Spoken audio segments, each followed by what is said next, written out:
જિલ્લા ટ્રાઇબલ પટ્ટીની અંદર આવે છે અને જેની અંદર જે આદિજાતિ ભાઈઓ બહેનો છે, એમના કુટુંબો છે, એમનો વિસ્તાર છે, એના વિકાસ માટે થઈ અને ટ્રાઇબલ સબપ્લાન એવી એક સરકારશ્રીની યોજના છે અને જેના અંતર્ગત આપણે નવસારી ડિસ્ટ્રિક્ટની અંદર પ્રાયોજના વહીવટદાર તરીકે એડિશનલ કલેક્ટર કક્ષાના અધિકારીની નિમણૂક થાય છે અને અમે દરેક ક્ષેત્રની અંદર એને દરેક ફંડિંગ કરી અને તમને ખબર હોય તો ઘણા વર્ષો પહેલાં જ્યારે તમે નાના હશો ત્યારે કદાચ રોડ એટલા સારા નહીં હોય, ગામે જવાની તકલીફ હશે, પીવાના પાણીની સુવિધા નહીં હોય અથવા તો શાળાઓમાં પણ એટલી સુવિધા નહીં હોય, એ વખતે એટલી સારી માધ્યમિક શાળાઓ કોલેજો નહીં હોય. તો આ જે ટ્રાઇબલ વિસ્તાર અને લોકોના જે પ્રગતિ માટે જે ટ્રાઇબલ સબપ્લાન છે અત્યારે ગુજરાત સરકારની એની જુદા જુદા સદરે ગ્રાન્ટો આવે છે અને અમે એનો વાર્ષિક આયોજન કરીને કરીએ છીએ. તો આપ તમે ફેરફાર જોઈ શકતા હશો. અહીંયા પણ જે કોલેજ જે રીતે કાર્ય કરી રહી છે અને આપને બધાની પ્રતિભાને બહાર લાવવાનું જે ધગશથી કામ કરી રહી છે એ પણ એક પ્રશંસનીય છે.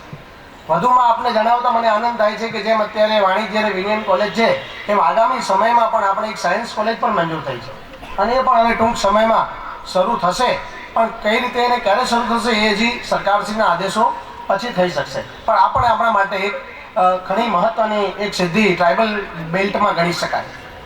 બીજી વસ્તુ તમને કહું કે તમે વાણિજ્ય અને વિજ્ઞાન છો, અગાઉના વક્તાશ્રી ડૉક્ટર પાટીલ અને બધા સાહેબોએ કહ્યું તે મુજબ વાણિજ્યની અંદર બી અત્યારે જે તમારા વિદ્યાર્થીઓ છો એમાં ઘણા સારા કોર્સીસ સીએ કેટલાક વિદ્યાર્થીઓ અમે જોઈ શકીએ છીએ કે તમારી જે ફેસ રીડિંગ ઉપરથી તમે કેટલાક સીએ થશો, કેટલાક આઈસીડબ્લ્યુ થશો, ઘણા એમબીએ થશો. એવી રીતે આર્ટ્સની અંદર પણ સંસ્કૃતમાં ઇનામો મેળવ્યા છે, ફર્સ્ટ આવ્યા છે. તો કેટલીક તો ફેકલ્ટી એવી છે કે જેમાં પ્રાધ્યાપકો મળતા નથી અથવા તો બહુ ઓછા મળે છે. માનો કે સંસ્કૃત અથવા ઇંગ્લિશ, તમારો જે છે કોન્સન્ટ્રેશન તમે આની ઉપર કરો અને તમે જે ગોલ્ડ મેડલ લાવ્યા, અહીંયા જે સ્ટેજ ઉપર આવીને ઇનામો મળ્યા, તો એવા તમે બીજા વિદ્યાર્થીઓ પણ આ રીતે આવી અને આવતા વાર્ષિક પ્રોગ્રામમાં વધુ વિદ્યાર્થીઓ સ્ટેજ ઉપર આવે, ગોલ્ડ મેડલ આવે એવું સૌને શુભેચ્છા પાઠવું છું. આપ જાણો છો. અને બીજી વસ્તુ એક મારે ધ્યાનમાં આવી, મારે નહીં કહેવી જોઈએ છતાં સાધનોની કમીની સાહેબે વાત કરી, પણ સાધનની કદાચ કમી હોઈ શકે પણ ઉત્સાહની કમી કે તાળીની કમી ન હોવી જોઈએ એવું એક મારું જનરલ ઓબ્ઝર્વેશન છે. અને કોઈ પણ પ્રોગ્રામમાં તાળીથી છે ને તમામ વક્તા, શ્રોતા, બીજા વિદ્યાર્થીઓ જે અહીંયા પ્રોત્સાહન માટે આવતા હોય ઇનામ લેવા, એનો પણ એકદમ ઉત્સાહ ખૂબ વધી જતો હોય છે. તો અને તાળીથી એવું કહેવાય છે કે એમાં ઉર્જા પણ ઉત્પન્ન થાય છે, એટલે તાળી આપનારનું બી કંઈ ઓછું થતું નથી. એવું લાગે છે કે એને પણ એ ઉર્જા એનામાં પણ ઉત્પન્ન થાય છે. તો આ એક સાઈડ વાત મેં કરી. બીજી વસ્તુ કહું કે સાધનની કમી સરકારી કોલેજ છે, કેટલાક એના પ્રશ્નો હોય, વહીવટી હોય અને કમી ચોક્કસ છે, પણ આપણે બધા પ્રયત્ન એ રીતે કરીએ કે કમી કેમ પૂરી થાય. બીજી વસ્તુ હું તમને કહું કે જે લોકો આગળ આવ્યા છે અત્યાર સુધી આપણે ઇતિહાસમાં ઘણા લોકોના જીવન ચરિત્રો વાંચ્યા હશે અને જેમ તમે અહીંયા ભણો છો એમ હું તમને મારી વાત કરું તો હું પણ એક તમારા જેવા નાનકડા ટાઉનમાં જ હતો અને એમાંથી જ આપણે ભણીને આવ્યા છીએ. હું 89માં ડેપ્યુટી કલેક્ટર તરીકે જીપીએસસી દ્વારા આવેલો અને ત્યારબાદ અત્યારે એડિશનલ કલેક્ટર છું. એટલે તમારામાંથી પણ કેટલાક એવા વિદ્યાર્થીઓને હું જોઈ શકું કે તેઓ પણ આવા ક્લાસ 1 અધિકારી કે આઈએસ કે આઈએફએસ કે આઈએએસ તરીકે અને આઈપીએસ તરીકે પણ એમાં આગળ આવી શકે છે. જ્યારે અમે ગામડામાં જઈએ ત્યારે કહે છે કે ભાઈ અહીંયા સાધનની કમી છે, બહુ દૂર ચાલીને જવું પડે છે.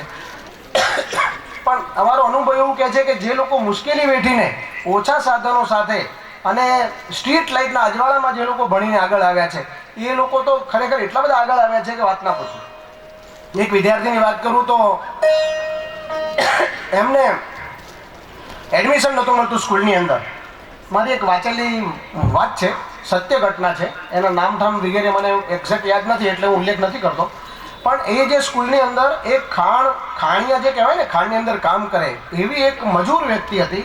એનો એક છોકરો હતો અને છોકરો જેમ 5મા કે 6માં હોય ને જેમ 10 વર્ષની ઉંમર હોય એવી રીતનું, પણ એને એક સારી સ્કૂલમાં એડમિશન લેવા જવું હતું. તો એડમિશન લેવા જવા માટે એને થયું કે મારે એમાં જવું છે, પણ એની પાસે કોઈ પૈસા નહીં કે કોઈ પુસ્તક લાવી શકે નહીં કે કશું જ નહીં. એટલા માટે એ ત્યાં ગયો અને દૂર સુધી એ ચાલીને ગયો. લગભગ મને ખબર છે ત્યાં સુધી ઘણા કિલોમીટર એ ચાલ્યો હતો અને ત્યાં જઈને એને એમ કહ્યું કે મારે આ સ્કૂલમાં એડમિશન લેવું છે, મારી ભણવાની બહુ ઈચ્છા છે. તો જે આચાર્યશ્રી હતા એ પણ થોડા પીડ હશે, જાણકાર હશે. એમને થયું કે સારું, એડમિશન લેવા તો બધા આવતા હોય પણ એમની કેવી છે ચીવટ, ધગસ કેવી છે પણ મારે જોવું જોઈએ. તો એમને કહ્યું કે સારું, વિચારીશું. અત્યારે તમે ભાઈ આવ્યા છો તો બેસો થોડી વાર, અને પછી હું તમને એક કામ સોંપું છું, એ તમે કરો. તો એમણે જે એક રૂમ હતો જેમાં ટેબલ ખુરશી વગેરે ફર્નિચરને હતું, એમણે કહ્યું કે તમે આ ચીવટથી જરા સાફ સફાઈ કરી નાખજો, પછી આપણે કરીએ. થોડા સમય પછી જ્યારે ચેક કર્યું ત્યારે જે આચાર્યશ્રી આવ્યા, કદાચ બહેન હતા આચાર્યશ્રી, એમણે આવીને ટેબલ ઉપર આમ આમ આંગળીની લીટી કરી અને જોયું તો એમને સહેજ બી ડસ્ટ ના આવી એમના હાથમાં. એ જ ક્ષણે એમણે કીધું કે જાઓ, તમને આજે એડમિશન મળી જશે અને ખર્ચની કોઈ ચિંતા કરતા નહીં અને તમે અહીંયા અભ્યાસ કરી શકશો. તો એ બાળકને કેટલી આનંદ થયો હશે. હવે તમે એની પરીક્ષા લેવાની પદ્ધતિ જોઈ. જો આજનું તંત્ર હોત તો એ શું કરત? પ્રશ્નો પૂછત, તમારે કેટલા માર્ક આવ્યા, ઇતિહાસમાં શું જાણો છો, ભૂગોળમાં શું જાણો છો, આમાં જાણો છો. પણ એણે બીજું કશું ના જોયું, એ બાળકની ચીવટ જોઈ કે એની સિન્સિયરિટી કેટલી છે. હવે જો એક સિન્સિયર જો કચરો વાળવામાં કે ડસ્ટ સાફ કરવામાં જો એ સિન્સિયર હોય તો જીવનના કોઈ પણ ક્ષેત્રમાં એ સિન્સિયર થઈ શકે. આ જ ત્રિરાશિ ઉપરથી એમણે એને એડમિશન આપ્યું અને કદાચ એ બહુ આગળથી થયા હશે. આવી જ એક બીજી વાત કરું તમને કે એક વિદ્યાર્થી બહુ જ ગરીબ હતો, જેની પાસે પુસ્તક પણ નહોતું. તો એને મેં વાંચ્યા મુજબ એ પુસ્તક લાવી અને એનો વાંચી અને કોપી કરીને એને પાછી આપવી પડે. તો એના માટે 40 કિલોમીટર સુધી એ ચાલેલો બાળક. એટલે આપણે જ્યારે સાધનની કમીની વાત કરીએ છીએ, પણ જે યુવા વર્ગ છે, જે ભણવાની ઉંમર છે 10 વર્ષથી આપણે એની એક્ટિવ ઉંમર ગણીએ તો 20-22 વર્ષ સુધી બહુ એક્ટિવલી એ લોકો ભણતા હોય છે. અને એ ઉંમર એવી છે કે સામે પહાડ આવે કે નદી આવે કે દરિયો આવે, જે આવે તે એને કંઈ નડતું પડતું નથી. એને એમ જ થાય છે કે આને ક્રોસ કરી જ દઈશ. અને એક જે કરે છે એ બધા લોકો આગળ આવે છે. એટલે મારી આપ સૌને ફરીથી બહુ શુભેચ્છાઓ છે કે આપનામાંથી ખૂબ પ્રતિભાવો બહાર આવે અને જે ડૉક્ટર ચૌધરી સાહેબ અને એમની ટીમ જે તમને પ્રતિભાઓને બહાર લાવવાનું કામ કરી રહી છે એ પણ ખૂબ પ્રશંસનીય છે. તમે એનો પૂરેપૂરો ઉપયોગ કરજો અને આપના કાર્યક્રમને સંપૂર્ણ હું સફળતા ઈચ્છું છું, તેમજ આપની કેરિયરને સફળતા ઈચ્છું છું અને આપના સાંસ્કૃતિક કાર્યક્રમ છે એને પણ સારી રીતે માણશો. અને જે મેં જે કંઈ યાદ આવી 2-3 વસ્તુ કહી છે, આખરે સંસ્કૃતના વિદ્યાર્થીને ગોલ્ડ મેડલ મળ્યું છે તો મને એક શ્લોક પણ યાદ આવ્યો છે. એ કહું કે ઉદ્યમ સાહસમ ધૈર્યમ બુદ્ધિ શક્તિ પરાક્રમ ષડેતે યત્ર વર્તન્તે તત્ર દેવ સહાય કૃત. આપણે એમ કહીએ છીએ કે ભગવાન સહાય કરશે ને બધું થઈ જશે, પણ કોને સહાય કરશે? કે જેનો ઉદ્યમ છે, સાહસ, ધૈર્ય છે, બુદ્ધિ છે. બુદ્ધિ તો હોય, વાપરો તો બુદ્ધિ દેખાય. કોઈ એવું ના કહી શકે કે આનામાં બુદ્ધિ નથી. એટલે બધું હોય. આ 6 વસ્તુ તમે ભેગી કરો એટલે પછી તમે જુઓ કે કોઈ ચેલેન્જ નામની વસ્તુ જ નથી. નેપોલિયન કહે કે ભાઈ ઇમ્પોસિબલ શબ્દ નથી, તો તમારામાં પણ ના હોય. એટલે આ એક બધું ખાસ કરીને છેલ્લે વાત કરું તો આપ બધાની સાથે રહી આ વાત કરવાની તક મળી, મને ફરીથી બોલાવ્યો, ફરીથી આભાર માનું છું. આપને ખૂબ શુભેચ્છાઓ સાથે મારી વાત પૂરી કરું છું. જય હિન્દ. પણ નડતો નથી. આવી વાત કરવા બદલ નેમા સાહેબનો ખૂબ ખૂબ આભાર. હવે હું ઉદ્ઘાટન સમાપન માટે હું શાહ સાહેબને વિનંતી કરી કે તેઓ ઉદ્ઘાટન સમારંભનું સમાપન કરે. આજના વિદ્યાર્થીઓના શિક્ષણ, કળા, સિદ્ધિ, સામર્થ્યને સન્માનવાના દિવસે ઉદ્ઘાટન પ્રસંગે પ્રમુખ તરીકે ઉપસ્થિત થનાર શ્રી કે નીમા સાહેબનો હું દિલગીરપૂર્વક આભાર વ્યક્ત કરું છું. મારા પરમ મિત્ર ડૉક્ટર ધનેશ વૈદ એ અતિ જવાબદારી ભરી પળને છોડીને આપની સમક્ષ ઉપસ્થિત થયા છે આપને સન્માનવા માટે. એ બદલ હું એમનો પણ આભાર વ્યક્ત કરું છું. મારો વિદ્યાર્થી ચિંતામણી દળવી 1988માં હું પ્રોફેસર તરીકે જોઈન થયો, ત્યારે મારો પ્રથમ વિદ્યાર્થી અને એ પણ આજે વર્ગ 2 અધિકારી તરીકે આ બન્યો છે, એ તમે જોઈ શકો છો. એનો પણ હું આજે આભાર વ્યક્ત કરું છું.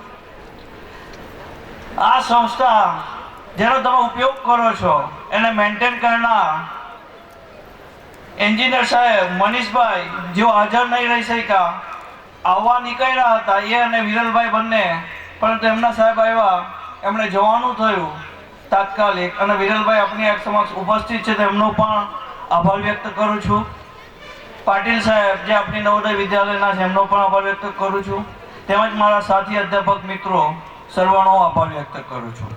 तो હું कहूँ कि दिल अरमानों से हाउसफुल है, पूरे होंगे या नहीं ये डाउटफुल है. यूँ तो दुनिया में हरगिज वंडरफुल है, पर जिंदगी आप जैसे दोस्तों से ही कलरफुल है। तो मित्रों, તમારા જેવા મિત્રો સાથી મળ્યા છે, આપણે પ્રસંગ માણી શકીએ છીએ। તો વિદ્યાર્થી મિત્રોને પણ આજે એ જ એક પ્રેરણા કરું છું કે તમે પણ આવતીકાલે અમારી જેમ અહીંયા જ હશો, એટલે એવા સારા જ્ઞાનરૂપી અને કર્મરૂપી કાર્ય કરી અને સુગંધ ફેલાવજો કે જેથી તમે પણ આવું સન્માન મેળવી શકો। તો આજે એક વિશિષ્ટ જાહેરાત કરું છું કે ડૉક્ટર ધનેશભાઈ વૈદ મારા મિત્ર છે, સાથી, એમણે એમના પિતાશ્રીની યાદમાં બંને કોલેજને ₹5,000 સરકારી બીએડ કોલેજ વાંસદા અને સરકારી વિનયન અને વાણિજ્ય કોલેજ વાંસદાને પણ ₹5,000 આપે છે। જોરદાર તાળીઓથી વધાવીએ આપણે અને તાળીઓથી અભિનંદન મારીએ। આ રકમમાંથી જે વિદ્યાર્થીઓ યુનિવર્સિટી કક્ષાની પરીક્ષાઓમાં સર્વશ્રેષ્ઠ દેખાવ કરશે એના વ્યાજમાંથી ડૉક્ટર રઘુભાઈ ગોપાલદાસ વૈદના નામે ફિક્સ ડિપોઝિટમાં મૂકવામાં આવશે અને એના વ્યાજમાંથી રોકડ ઇનામ પેટે એમને આવતા વર્ષથી સંબોધવામાં આવશે। એટલે એમનો પણ હું આ પ્રસંગે આભાર વ્યક્ત કરું છું અને એમને જાતે ચેક અર્પણ કરવા આપણા આચાર્યશ્રીને વિનંતી કરું છું કે એમની પાસેથી એના આ ચેક અર્પણ કરો। આપણે તાળીઓની કચાશ ન રહેવી જોઈએ। સાસ્તુ નામી અનામી જે કોઈ પણ હું આભાર વ્યક્ત ન કરી શક્યો હોય એ સર્વનો હું અત્યારે આભાર વ્યક્ત કરું છું અને હવે આપણે કાર્યક્રમ તરફ આગળ ચલીએ। આપણે હવે સાંસ્કૃતિક કાર્યક્રમ માણવાના છે, એ માટે બેઠક વ્યવસ્થામાં થોડો ફેરફાર કરીએ। મંચ આપણે ખાલી કરીએ, બેઠક વ્યવસ્થા અમે નીચે ગોઠવીશું।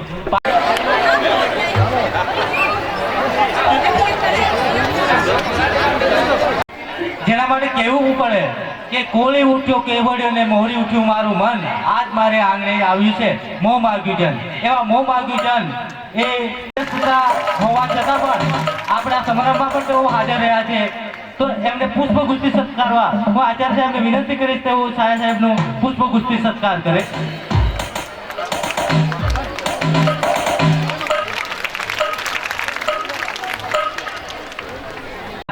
માટે છાયા સાહેબ માટે કહીશ, આઈનો મલક્યો તમોને જોઈને, છાયડો છલક્યો તમોને જઈને, ગાલની લાલચમાં ભરવા જતા સૂર્ય પણ અટક્યો તમોને જઈને। છાયા સાહેબ ખૂબ ખૂબ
આ મને ગમ્યું તે મારું, પણ જો તને ગમે તો તારું, તારું મારું ને આપણું, ચાલ કરીએ સહિયારો.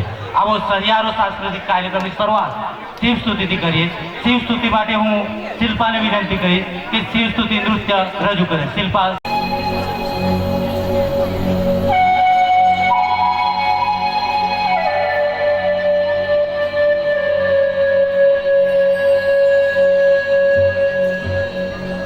જય